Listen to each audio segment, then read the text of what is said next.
This channel does not promote any violent, harmful, or illegal activities. All content provided by this channel is meant for an educational purpose only. খালের ধার থেকে উধাও হয়ে যাচ্ছে গাছ, নির্বিচারে গাছ কাটা হচ্ছে হুগলির খানাকুলে।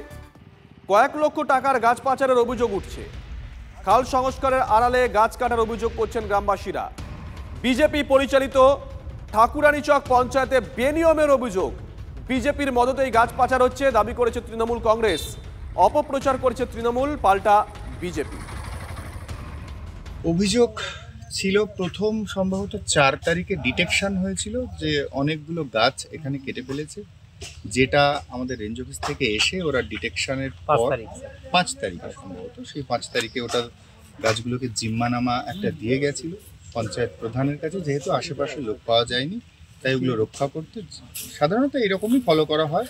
হয় একজন রেসপেক্টেড স্কুল শিক্ষক, পঞ্চায়েত প্রধান, কাউকে দেওয়া হয় যে এগুলো রক্ষা করবেন। তারপরে আজ 7 তারিখে ডেট দেওয়া হয়েছিল। ইনভেস্টিগেশন চলছে, যেমন আগে বাড়বে আমরা বলবো নিশ্চয়ই। কে বা কারা কাটলো এইটা সম্বন্ধে ইনভেস্টিগেশন না করে, যদি পারমিশন নিয়ে কাটা হতো তাহলে তো 5 গুণ গাছ লেগে যেত। যেহেতু পারমিশন নিয়ে কাটা হয়নি তাই আমি আশা করব এর পরবর্তীতে পঞ্চায়েত এবং অন্যান্য দপ্তর, বন দপ্তরের সাহায্য চাইলে অবশ্যই আমরা এসে প্ল্যান্টেশন করব। এটা একটা সংগঠিত অপরাধ, এটা কোনো একজনের পক্ষে হয় না। এটার মস্তিষ্ক বহুজন মিলেই এই মস্তিষ্ক, এবং কোনো বড় মাথাও আছে নিশ্চয়ই এর পেছনে।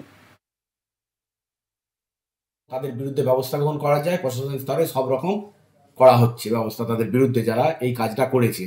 এবং ঠাকুরানীচক জিপি প্রধান উনি দুরকম কথা বলছেন, যে আমাদের ফরেস্ট অফিসার বলেছেন যে আমাদের জিম্মায় রাখতেন, কিন্তু ফরেস্ট অফিসার কোথাও জানানো হয়নি। গাছ কাটতে গেলে কিছু নিয়ম আছে, ভূমি দপ্তরে জানাতে হয়, স্থায়ী সমিতিতে পাস হবে, তার রেজুলেশন কপি যাবে ভূমি বন দপ্তরে, গাছ কাটা হবে। এখানে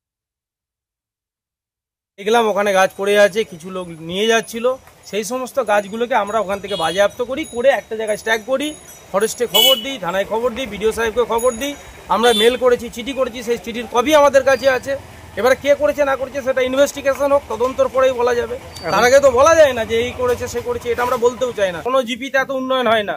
একটা বিরোধী পঞ্চায়েত যেখানে রাজ্য সরকারের কোনো সহযোগিতা পাওয়া যায় না, সেই জায়গায় দাঁড়িয়ে এত উন্নয়ন করে আমরা জিপিটাকে আগিয়ে নিয়ে যাচ্ছি।